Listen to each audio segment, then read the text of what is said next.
नमस्कार। आज हम वेब सुरक्षा की दुनिया में थोड़ा गहराई से उतर रहे हैं और हमारा फोकस रहेगा JWT यानी जेसन वेब टोकन। कैसे ये ऑथेंटिकेशन और ऑथराइजेशन में मदद करते हैं। हमारे पास इस पर कुछ जानकारी है तो कोशिश करेंगे कि इसे आसान बनाया जाए। जी बिल्कुल। सोचिए, जैसे किसी क्लब में एंट्री, पहले आईडी दिखाना पड़ता है, हाँ, वो हो गया ऑथेंटिकेशन। फिर ये देखना कि आपको VIP सेक्शन में जाने की इजाजत है या नहीं, वो हो गया ऑथराइजेशन। बिल्कुल। वेब एप्स में भी कुछ ऐसा ही होता है।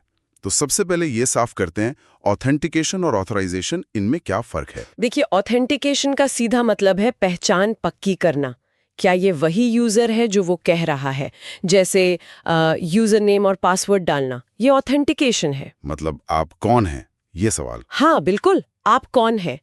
और ऑथराइजेशन है आप क्या कर सकते हैं।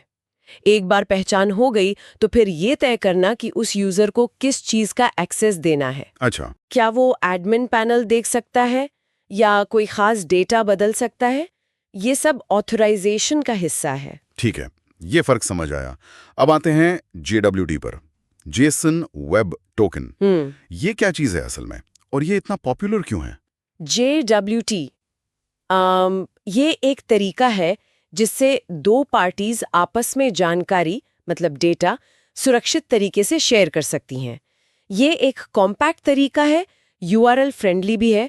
इसे आप एक डिजिटल पास की तरह समझ सकती हैं। डिजिटल पास, ठीक है। और मैंने सुना है इसके 3 हिस्से होते हैं, हेडर, पेलोड और सिग्नेचर। जी हाँ बिल्कुल, यहीं पर ये इंटरेस्टिंग हो जाता है। पहला है हेडर। इसमें बस ये जानकारी होती है कि टोकन का टाइप क्या है, जो कि JWT है, और कौन सा सिग्नेचर एल्गोरिदम इस्तेमाल हुआ है। जैसे HS256 या कोई और। ठीक है, हेडर हो गया। दूसरा है पेलोड। इसमें असली डेटा होता है जिसे क्लेम्स कहते हैं। जैसे यूजर की आईडी क्या है, उसका रोल क्या है, एडमिन है या नॉर्मल यूजर, ऐसी जानकारी। अच्छा, पर यहाँ एक बहुत जरूरी बात ध्यान रखनी है। ये पेलोड एन्क्रिप्टेड नहीं होता, ये सिर्फ बेस 64 एन्कोडेड होता है। ओ, एन्क्रिप्टेड नहीं, मतलब कोई भी इसे डिकोड करके पढ़ सकता है। हाँ बिल्कुल, बेस 64 एन्कोडिंग सिर्फ डेटा को सेफ तरीके से भेजने के लिए है, छिपाने के लिए नहीं। इसलिए ये बहुत जरूरी है कि पेलोड में कभी भी कोई सेंसिटिव जानकारी जैसे पासवर्ड या क्रेडिट कार्ड नंबर न डालें। ये तो बहुत अहम पॉइंट है। ठीक है, और तीसरा हिस्सा, सिग्नेचर। हाँ, सिग्नेचर यही है असली सिक्योरिटी लेयर। ये बनता है एन्कोडेड हेडर, एन्कोडेड पेलोड और एक सीक्रेट की को मिला के। ये सीक्रेट की सिर्फ सर्वर को पता होती है। अच्छा, मतलब वो गुप्त चाबी है। हाँ बिल्कुल, और इसी सीक्रेट की वजह से सर्वर ये वेरीफाई कर पाता है कि टोकन के साथ कोई छेड़छाड़ तो नहीं हुई। अगर कोई हेडर या पेलोड को बदलने की कोशिश करे तो सिग्नेचर मैच नहीं करेगा और सर्वर टोकन को रिजेक्ट कर देगा। समझ गया। तो मतलब बिना सीक्रेट की के जाली टोकन बनाना लगभग नामुमकिन है। बिल्कुल। तो ये पूरा प्रोसेस काम कैसे करता है? मान लीजिए यूजर लॉगिन करता है, उसके बाद प्रक्रिया सीधी है। यूजर ने लॉगिन किया, यूजर नेम पासवर्ड दिया, ये हुआ ऑथेंटिकेशन। सर्वर ने चेक किया, सब ठीक है, तो सर्वर एक JWT बनाएगा। इसमें यूजर आईडी, रोल वगैरह डालकर उसे सीक्रेट की से साइन करके यूजर के ब्राउजर को वापस भेज देगा। ठीक है, टोकन ब्राउजर के पास आ गया। अब जब भी यूजर किसी प्रोटेक्टेड रिसोर्स जैसे कोई खास पेज या डेटा के लिए रिक्वेस्ट करेगा, तो ब्राउजर हर रिक्वेस्ट के साथ ये JWT टोकन वापस सर्वर को भेजेगा, आमतौर पर हेडर में। और सर्वर उस टोकन को देखेगा, अपनी सीक्रेट की से सिग्नेचर वेरीफाई करेगा, ये भी देखेगा कि टोकन एक्सपायर तो नहीं हो गया है। अगर सब कुछ सही है, सिग्नेचर मैच होता है, टोकन वैलिड है, तो सर्वर यूजर को एक्सेस दे देगा। और ये सब फटाफट हो जाता है। जी हाँ, Node.js में जैसे जेसन वेब टोकन लाइब्रेरी है, वो ये साइनिंग और वेरिफिकेशन का काम काफी आसान बना देती है। अच्छा, तो JWT इस्तेमाल करते समय कुछ खास बातों का ध्यान रखना चाहिए? कोई बेस्ट प्रैक्टिसेस? हाँ, कुछ चीजें बहुत जरूरी हैं।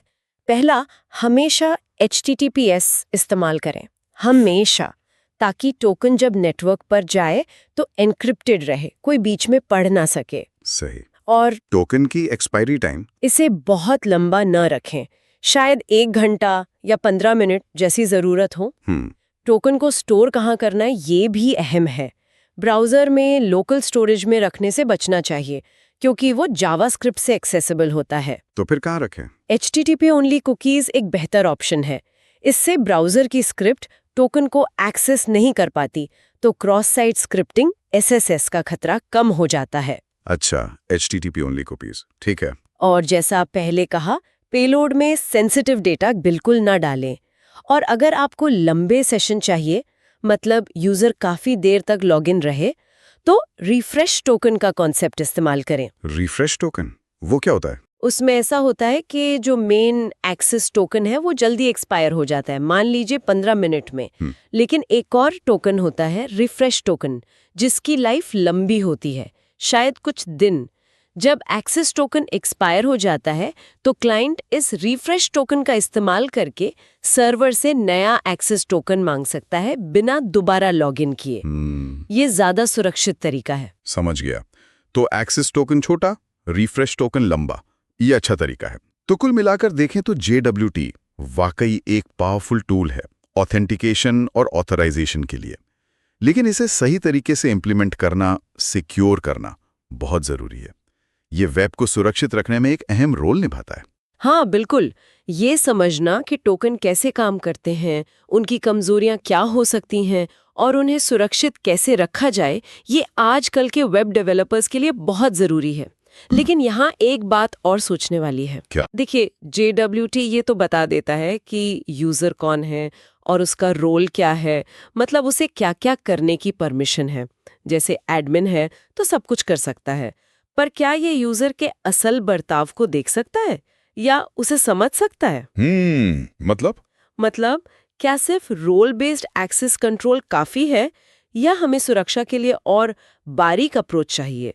शायद ऐसा सिस्टम जो ये देखे कि यूजर किस तरह से ऐप इस्तेमाल कर रहा है, उसका पैटर्न क्या है, क्या वो कुछ अजीब कर रहा है, भले ही उसके पास एडमिन रोल क्यों ना हो। हाँ, ये तो सोचने वाली बात है। सिर्फ पहचान और अनुमति काफी नहीं, शायद व्यवहार पर भी ध्यान देना होगा। जी, तो ये एक सवाल है जो हमें आगे सोचना चाहिए कि वेब सुरक्षा को और मजबूत कैसे बनाया जाए।